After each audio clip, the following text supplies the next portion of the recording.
खुलुमबाय बे समाव बडोलेण्ड इंखं टेलिभिजननि स्टुडिय'आव आं मिथिका नार्जारि दिनै मोनाबिलिनि गाहाय रादाबफ्राव दङ। बुथारग्राया सिमान लानायनि 29 सान उनावबो संगीता सावनि गोथै सहखौ मोनाखै। नलबारियाव फिसाज्लाया बिमाखौ बुथारदों।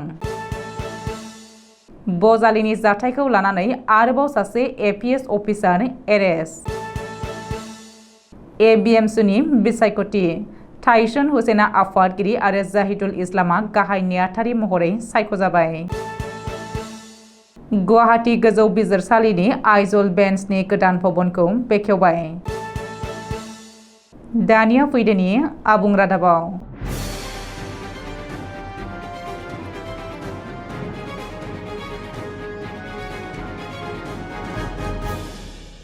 संगीता सावनि गोथै सहखौ दासिमबो नागिरनानै मोनाखै।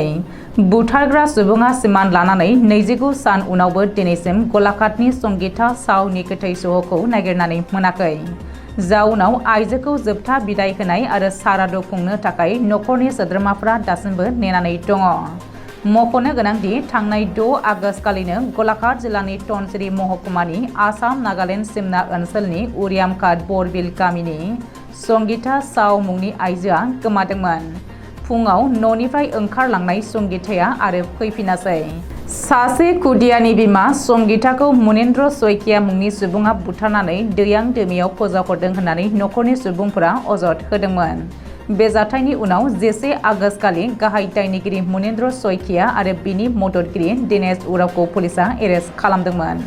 ओरैहाय पुलिसनि जेरा खालामनायाव मुनेन्द्र सयकियाया संगीताखौ बुथारनानै दैयां दैमायाव फोजावहरनायखौ सिमान लादों। नाथाय बे बुथारनाय जाथाया 29 सान बारलांनायनि उनावबो आरो बुथारग्रा सुबुङा सिमान लानायनि उनावबो पुलिस बिफाना दिनैसिम संगीतानि गोथै सहखौ नागिरनानै मोनाखै। संगीतानि सह मोनैनि जुनै नखरनि सुबुंफोरा जोबथा बिदाय होनोबो खाबु मोनाखै। जाउनाव राहा गोथे जानाय नखरनि सुबुंफोरा पुलिसनि सायाव खुद्रिनाय फोरमायदों। नलबारियाव फिसाज्लानि आखायाव जोनोमगिरि बिमानि जिउ खहा।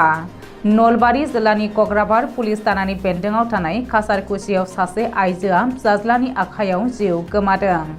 सुबुं समाजखौ लाजि फोनांनाय बे बुथारनाय जाथाया सनिबारखालि हराव जादों। फिसाज्लानि आखायाव जिउ गोमानाय आइजोखौ 65 बोसोर बैसोनि खामिनि कलिता होनानै सिनायथिनो हादों। मिथिनो हानाय बायदिब्ला जौ फाग्ला फिसाज्लाया गावनि जोनोमगिरि बिमाखौ सौग्लि जिउ फोजोबदों। मख'नो गोनांदि 35 बोसोर बैसोनि रुपम कलिता मुंनि दुथाङा गावनि जोनोमगिरि बिमा खामिनि कलिताखौ खास्रि बिस्रि बुथारदों। गावनि जोनोमगिरि बिमाखौ बुथारनाय जाथायखौ अन केमेरा सिमान लादों दुथां रुपम कलिताया। बबेखानि बांद्राय जौ लोंनायानो बे बुथारनाय जाथायनि जाहोन होननानैबो जायगानि सुबुंफ्रा बुंदों। रिपर्ट बायदिब्ला टेन्ट हाउसनि लेबार रुपम कलिताया सिगांनिफ्रायनो जौ लोंनानै फैनानै बिमानि सायाव उदखार खालामबोदोंमोन आरो रां दाबिनानै लाङोमोन। नाथाय मैया हराव बिमाया फिसाज्लानो रां हरनो हायैयाव रुपमा बिमाखौ बुथारो। बबेखानि दुथां रुपम सयकियाया कग्राबार पुलिसनि जिम्मायाव दं होननानैबो सुलुङाव फोरमायदों।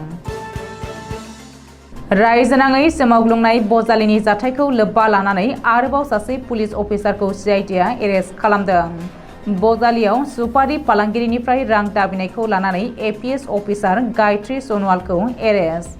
रबिउल इस्लामनिफ्राय रां दाबिनायनि अजद गायत्री सनवालनि हेंथायै।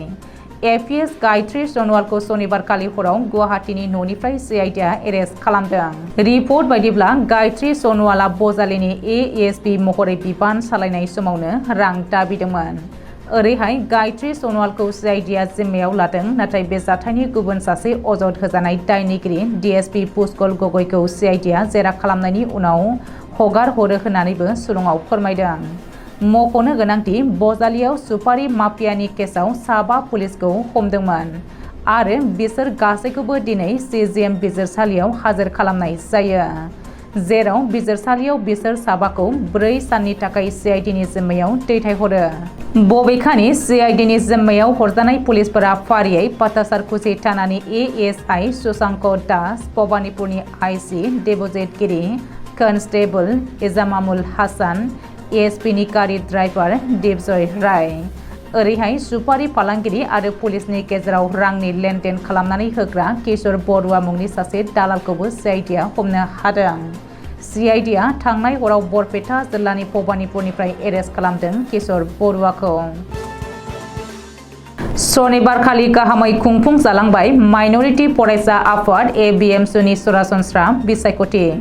ABMSUनि आफादगिरि आरो गाहाय नेहाथारि मासिनि थाखाय शनिबारखालि सरासनस्रा बिसायख'थि खुंनाय जायो।